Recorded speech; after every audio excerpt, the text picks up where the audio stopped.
The sovereignty of a nation versus the power of the U.S. military. That is the situation that Venezuela finds itself in. The country with the richest and vast amount of natural resources like oil, gas, gold, and lithium is being targeted by the U.S., a regime change operation that has many goals in mind by removing the democratically elected president.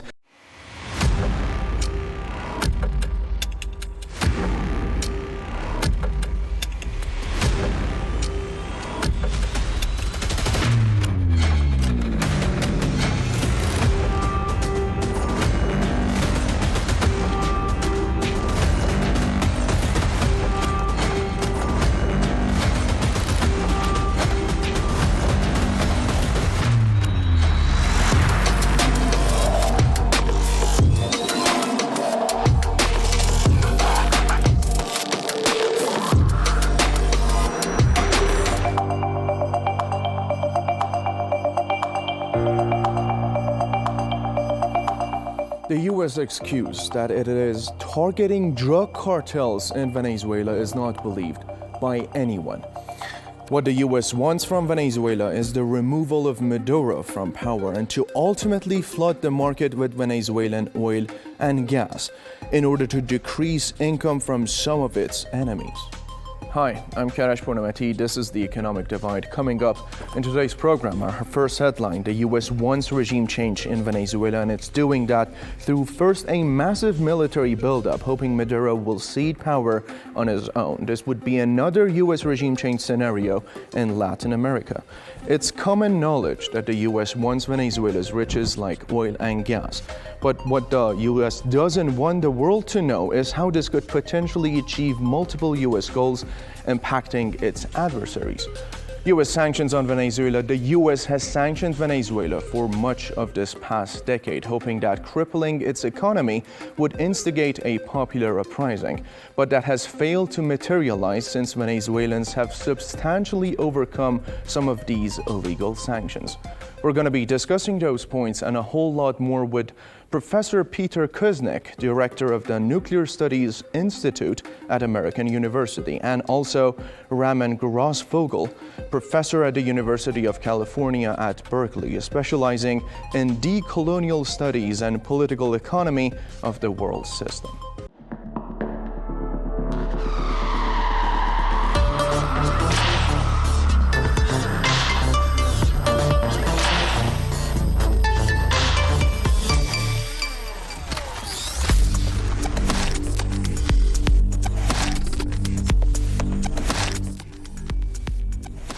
Thank you for having me on the show.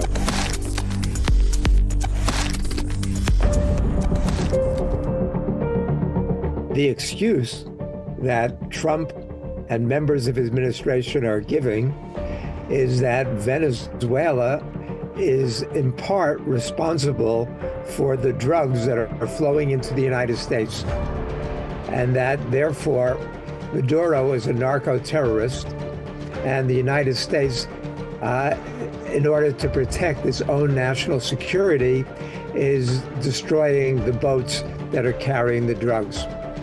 This is a lie. It's total fabrication.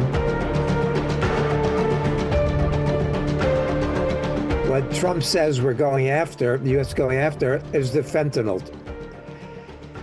Venezuela is not involved in transiting, manufacturing, producing, shipping fentanyl. The U.S. military told members of Congress that the drugs that are on some of these boats are cocaine, not fentanyl. Fentanyl is produced mostly in Mexico. So, number one, that's a lie.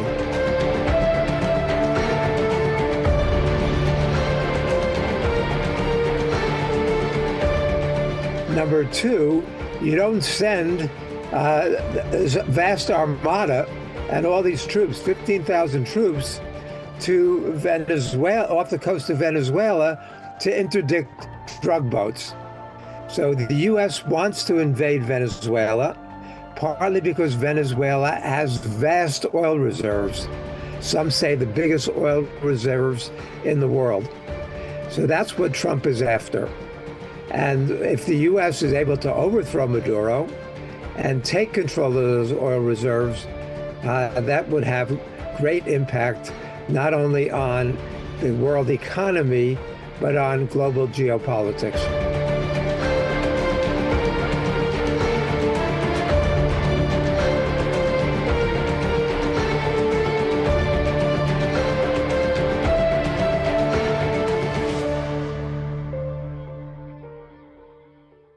Venezuela has suffered extreme hardship under illegal U.S. sanctions. An economic embargo has blocked Venezuela from accessing the U.S.-dominated international financial system and prevented Venezuela from exporting its oil and fixing or updating its oil infrastructure, causing government revenue to shrink by a staggering 99%. According to the top UN expert on sanctions, the special rapporteur Elena Duhani. However, Venezuela's economy today is in a much better state than it was previously during the previous U.S.-led attempt coup back in 2019 to 2020, which caused hyperinflation. The inflation rate has fallen a lot. Real wages have risen. Food and everyday necessities are affordable right now. The economy has dollarized a lot, however, which erodes the monetary sovereignty of the Venezuelan government.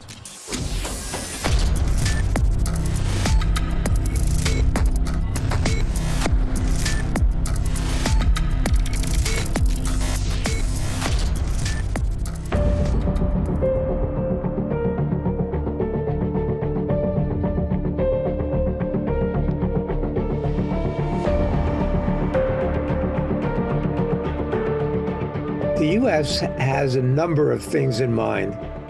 Number one, it wants to seize Venezuela's oil, and that would then flood the market with oil, which would lower the price of oil and therefore have a devastating impact, the U.S. figures, on Russia's economy, on Iran's economy. But also, this is the U.S. way to overthrow the government in Cuba. Cuba is dependent on inexpensive oil from Venezuela. The Cuban economy would be, which is shaky already, would be sunk by cutting off that oil from Venezuela. The U.S. biggest prize in Latin America is, and it's not exactly Latin America, but South America would be Brazil.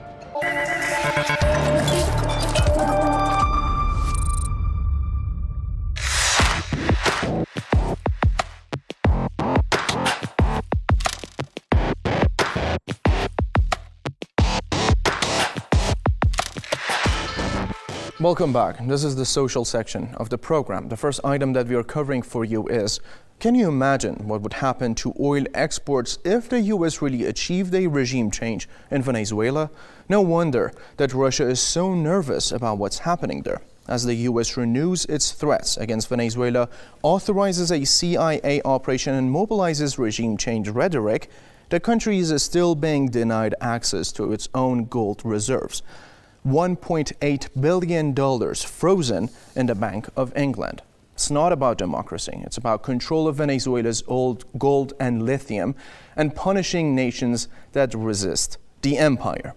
The Cartel of the Suns was literally created by the CIA, also known as the Cocaine Import Agency. Max Blumenthal methodically exposes the WMD-level lies justifying U.S. attacks on Venezuela and explain the devastating consequences of a regime change war. The big lie of this war is the Cartel of the Suns. As Ryan said, the Cartel of the Suns was literally created by the CIA, also known as the Cocaine Import Agency, to ship 22 tons of drugs into the United States in the early 90s through its main point of contact in the pre-Chavez Venezuelan National Guard, General Ramon Guillen. Former U.S. Ambassador James Story.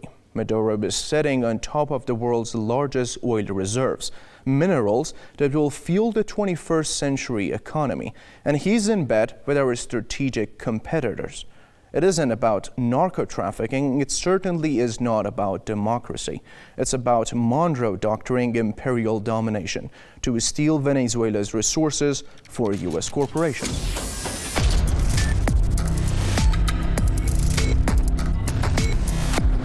Thank you for inviting me to the program.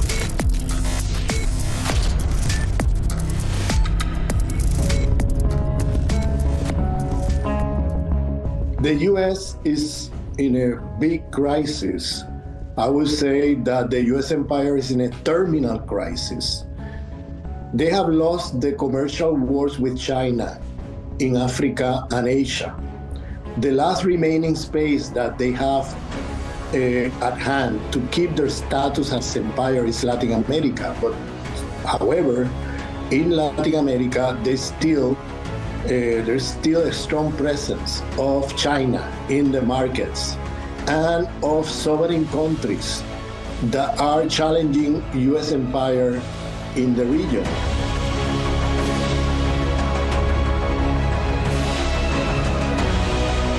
Venezuela is one of the richest countries in the world. It has the largest oil fields in the world. It has one of the countries with the large resources in gas. It's one of the countries with the largest resources in gold mines, in water, in minerals that are important for artificial intelligence, computers, and military industry. So it's a very wealthy country in terms of resources. And so what the U.S. is trying to do is to recover those resources as a way to recover come out of its own crisis. Remember, USA has a debt that is in the trillions. It's around $30 trillion with the letter T. And they need to, in a sense, do something dramatic in order to recover those resources from a rich country such as Venezuela, because the Bolivarian government has, in a sense, kept sovereignty over its economy and over its natural resources.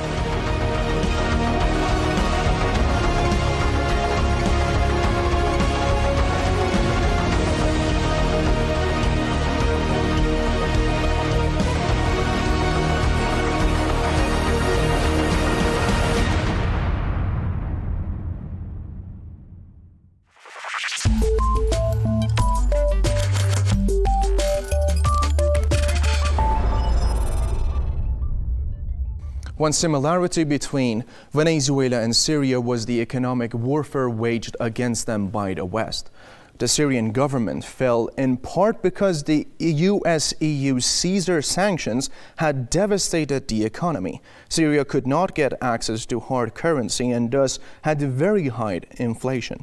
The major difference, the Western-sponsored war on Syria, which began in 2011, the Syrian state was significantly weakened by more than a decade of war.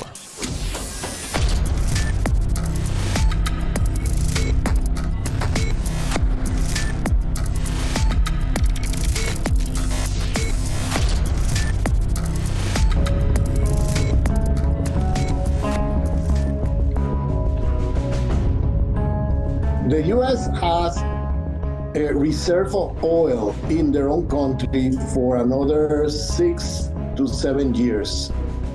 U.S. is now having a situation where in the very short term, they're going to have scarcity of oil. Right now, they don't have any other sources of oil like they used to have in the past, except purchasing the oil at the international markets the way they are cost today.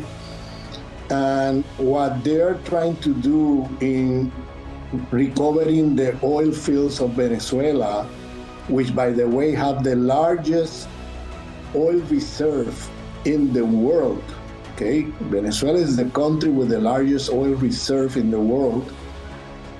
What they're trying to do is to have access to oil resources at a cheaper price.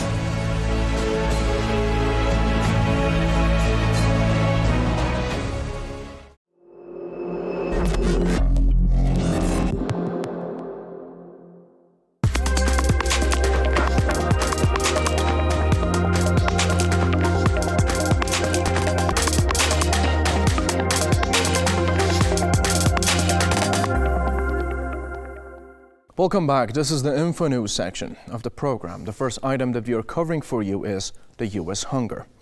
Explainer, why millions sleep on an empty stomach in the U.S., the wealthiest country on earth.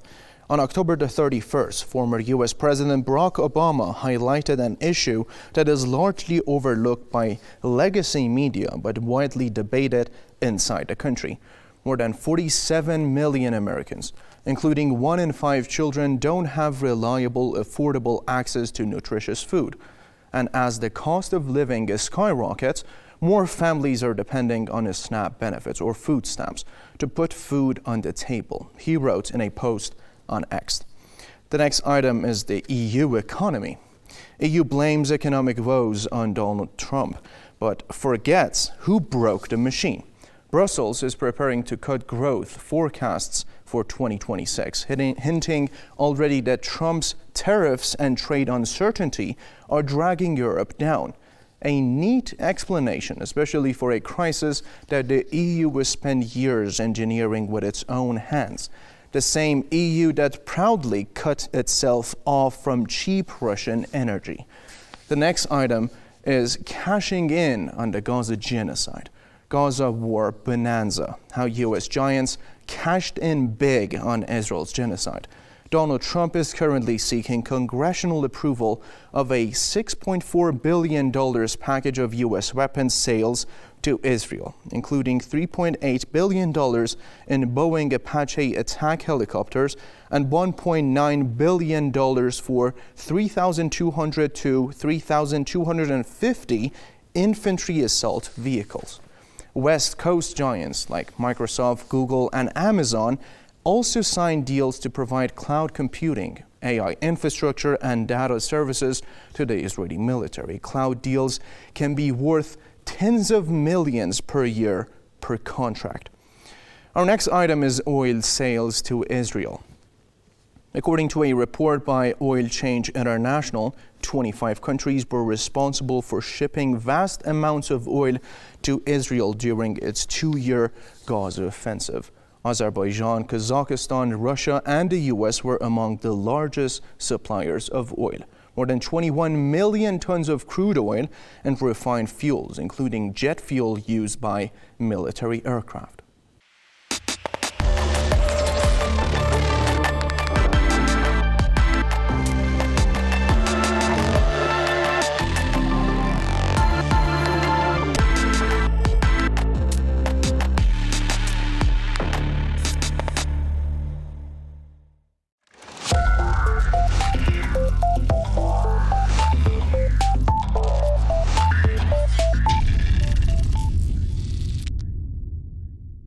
Welcome back. This is the in-depth section of the program.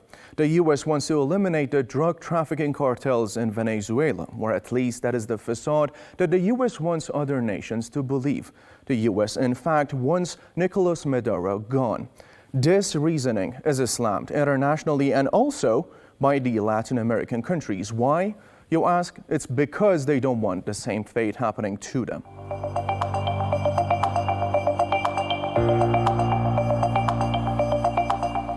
During the time that President Hugo Chavez was in charge of Venezuela, economically speaking, there were many strides made under his socialist system.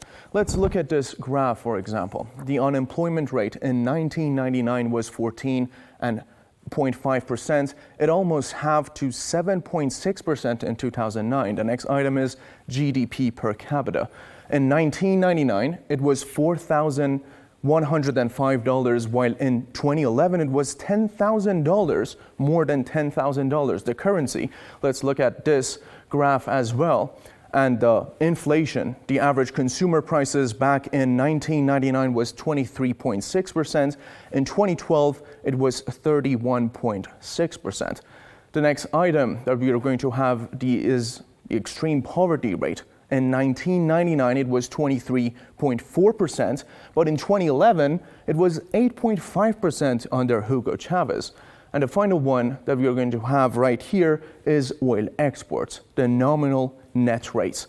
In 1999, it was $14.4 billion, while in 2011, $60 billion in revenue.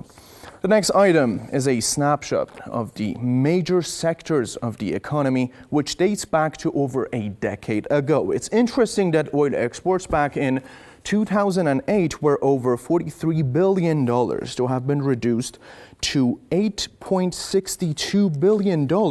The U.S. sanctions on the country were a major factor in low GDP per capita, of course, confidence in the government, and of course, inflation, which exploded to unprecedented levels, as you can see.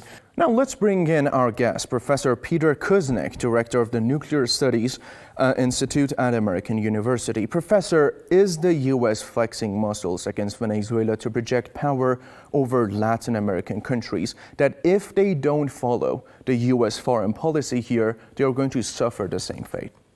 The U.S. is sending a message to all of Latin America, and as it's been sending to the rest of the world.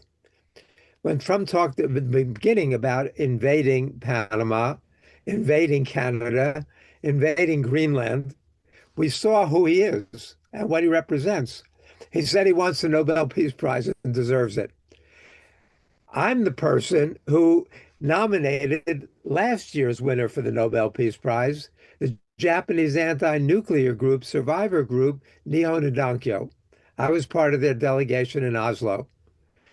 The only prize that Trump deserves is the biggest warmonger, biggest fascist enabler on the planet right now. Now, this graph right here shows the extent that the U.S. sanctions affected the Venezuelan economy.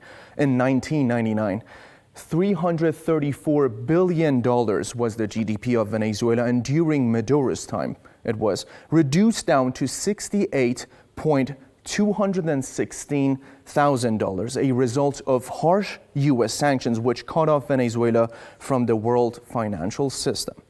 The next item looks at the year 2008. Things started to improve for Maduro and his government, and here are the improvements seen in different sectors as reflected in the GDP, which is a drastic improvement compared to figures just a couple of years ago. The economic indicators here shows the improvements. Notice GDP coming in at positive 3%. With inflation cut dramatically, quite an improvement from what it was previously. The economy's rebound was due to adjusting to sanctions, domestic production, and help from countries like Russia, Iran, and China. And repairing oil infrastructure allowed oil production to rise above 1 million barrels per day, bringing in more hard currency. One of the lesser known facts is that the U.S. has throughout its history attacked sovereign Latin American countries on many occasions, over 50 times, in wanting regime change or coups to lead to regime change. That is why many of the Latin American countries are against the U.S. warmongering policies, in this case, against Venezuela. Now let's bring in our other guest, Raman Grossvogel, professor at the University of California at Berkeley. Professor, can it be concluded that Donald Trump is after the oil and gas, not only for economic benefits for the U.S., but to be able to control the oil market against countries like in Latin America who are not subservient to the U.S. demands? USA is trying to destroy the Bolivarian government, and they want to, which is right now the wall that is putting obstacles for the U.S. to have full control over the governments and the economy of the region. Right now, they are in an offensive to destroy all the governments that used to have some kind of sovereignty and claims against U.S. empire. For example, the Correa government in Ecuador was destroyed. The Kirchner's and Fernandez government in Argentina was destroyed. Now the Bolivia government was also has been destroyed recently. And now the main country left right now with wealth resources is Venezuela.